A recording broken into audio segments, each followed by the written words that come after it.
My name is Leonard, and I'll be discussing with you implementing travel nurses here at CLR. On today's agenda, we'll be speaking about burnout, budget cost, quality of patient care, project description, what a travel nurse actually is, how will implementing travel nurses solve the problem, budgets, benefits, and questions I will answer at the end of the video. So burnout, patient safety network states clinicians with burnout are more likely to subjectively rate patient safety lower in their organization and to admit to having made mistakes or delivered substandard care at work. Burnout affects a nurse physically, mentally, and emotionally. It creates hostile working environments and severe anxiety. This will decrease the tolerance in stressful situations with staff and patients. It affects you mentally and physically because it is just draining. Like at the same time, it also enables you to get adequate amount of sleep. It enables you to do things that you would normally do at a sufficient time. It makes you stay at work, and it's the constant going over and over about the same thing. Is the repetition of doing that is what makes you extremely tired mentally, and it makes you, it's almost to the point where you want to do something else. Maybe not another field of medical field, or but in nursing, it makes you just maybe want to go to a different department or something of that nature. The budget costs. You want to save on overtime rates. Overtime rates can get extremely expensive. Definitely when you're paying everybody in your facility to stay for time and a half or double pay, especially on holidays. Um, and it definitely cuts into the budget because you're spending an excessive amount of money for essentially, I don't want to say no reason, but to have people in your facility that you shouldn't have, that's been in your building for at least a 16-hour period. It lowers turnover rate for current employees. Also, the less money paid to train new employees. Training a new employee is one of the most expensive things that a company goes through.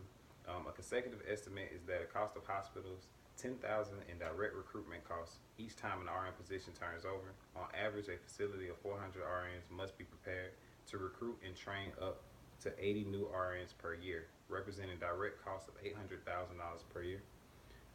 More staff and a less workload is pretty much what you would like to get at. You would definitely want to have more people in the facility at every time. It creates a less stressful environment. It decreases burnout. You save a lot of money, and you have a very low turnover rate as far as continue to have people. You want people to come and work in your hospital or your facility. With burnout or without burnout, you would definitely like to improve the quality of patient care. Failure to recruit and retain sufficient numbers of RNs has led to high stress conditions for working RNs and poor quality of patient care.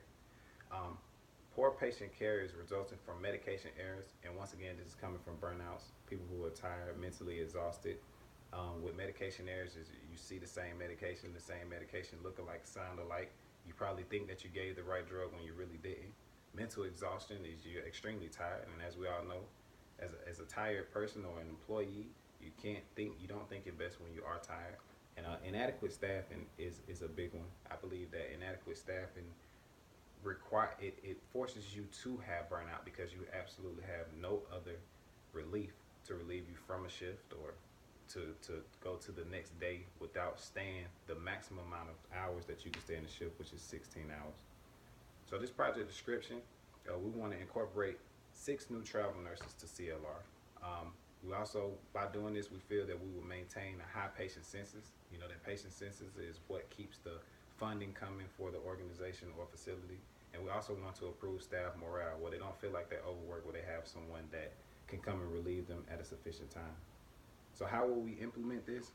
We're going to bring travel nurses from my company, which is TLC. There are other travel nursing companies, Primetime, Arias Medical.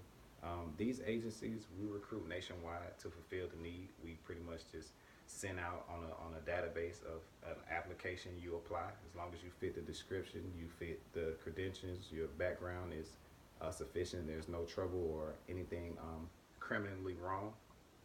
We bring you in, and then we discuss contract information. That will be your contract length, how long you stay, where you want to go, how much time you want to spend in this department.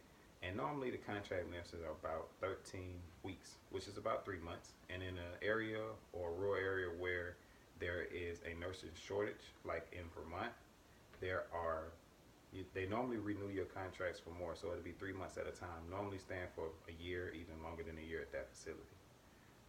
Solving this problem, we would provide sufficient staffing, definitely reduce medication errors, definitely decrease burnout, which is the main thing I think that triggers the domino effects for every problem following. Create working conditions and provide quality of patient care, which is our main goal to advocate for our patients. So a budget to do this facility would be uniforms and stethoscopes. That's the main thing that you need. Here in Vermont, they have it where it's a free uniform policy. So if you had to incorporate uniforms, in some places they require you to wear the same color, same style uniforms. To run you about $500 in cost for the uniform.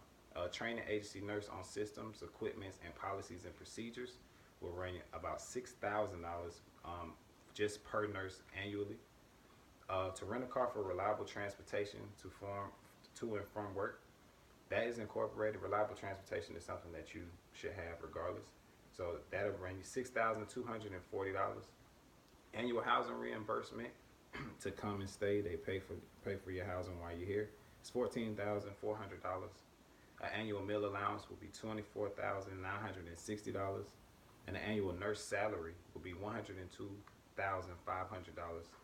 On average, for an annual total per travel nurse for each individual nurse will be $154,600 to train, house, meal allowance, car, and total for all 6 of those nurses together will be $927,600 to bring them to the facility. By doing this, we will also lower the cost. This will be a better patient care. That is the main focus.